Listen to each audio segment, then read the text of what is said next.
हा एक प्रश्न कायम ते प्रत्येक वेळेला त्यांच्या काँग्रेसच्या मनामध्ये काही शंका असतात. राज्यसभेच्या वेळेलाही शरद पवारांच्या नावाविषयी त्यांच्या मनात संभ्रम होता, पण शरद पवार साहेबांना पाठिंबा देण्याचा पहिला निर्णय काँग्रेसनेच जाहीर केला. ते ठपका आमच्यावर ठेवतात.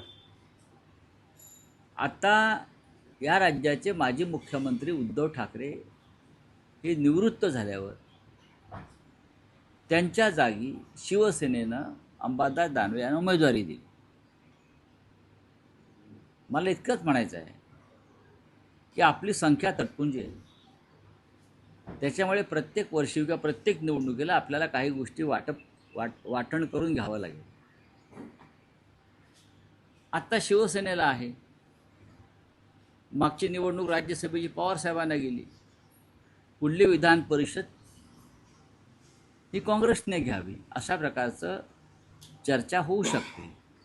काँग्रेस पक्ष हा एक राष्ट्रीय पक्ष आहे. मला काल काँग्रेसच्या नेत्याने विचारलं आम्हाला काय मिळणार. आम्हाला काहीच मिळत नाही. काँग्रेसचं नेतृत्व जे आहे त्यांना आम्हाला असं सांगायचं वारंवार, आम्ही दिल्लीमध्ये राष्ट्रीय स्तरावर तुमच्या पाठीशी ठामपणे उभे आहोत. परवाच्या डिलिमिटेशनच्या बिलाला जो काँग्रेसचा विजय झाला, काँग्रेसच्या नेतृत्वाखाली, आणि मोदींचा पराभव झाला, त्याच्यामध्ये आमचे 9 खासदार तुमच्याबरोबर खांद्याला खांदा लावून लढत होते. 2029 साली जर संधी प्राप्त झाली आम्हाला, तर प्रधानमंत्री काँग्रेसचाच होणार आहे आमच्या सगळ्यांच्या पाठिंब्यावर. त्याच्यामुळे प्रादेशिक पक्ष राज्यातले हे अधिक मजबूत करणं आणि काँग्रेसच्या बरोबरीने उभं राहतील असं वातावरण निर्माण करणं हे काँग्रेसच्या नेतृत्वाचं कर्तव्य असं मी मानतो. महाराष्ट्रात किंवा पश्चिम बंगालमध्ये, तामिळनाडूमध्ये प्रादेशिक पक्षांच्या हक्कावर तुम्ही डल्ला मारू नका.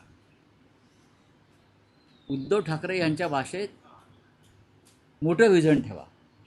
आम्हाला या देशाचं नेतृत्व परिवर्तन करायचं आहे आणि ते काँग्रेसच्या नेतृत्वाखाली करायचं आहे.